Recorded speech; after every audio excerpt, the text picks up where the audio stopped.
ஆர்ப்பாட்டம் மக்களை தேடி மருத்துவ ஊழியர்கள் மாநிலம் தழுவிய ஆர்ப்பாட்டம் வெல்லட்டும் ஓங்கட்டும் தமிழக அரசே சுகாதாரத்துறையே WHC ஊழியர்களுக்கு ஊதிய உயர்வு வழங்கிடுக. மாதம் ஒன்றுக்கு 15,000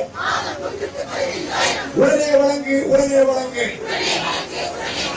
2 மணி நேரம் பணி என்று பணி அமர்த்திய துறையே 8 மணி நேரம் வேலையாக WHC ஊழியர்களுக்கு பணி சுமை உயர்ந்திருக்கு. 15,000 ஊதியம் வழங்கு.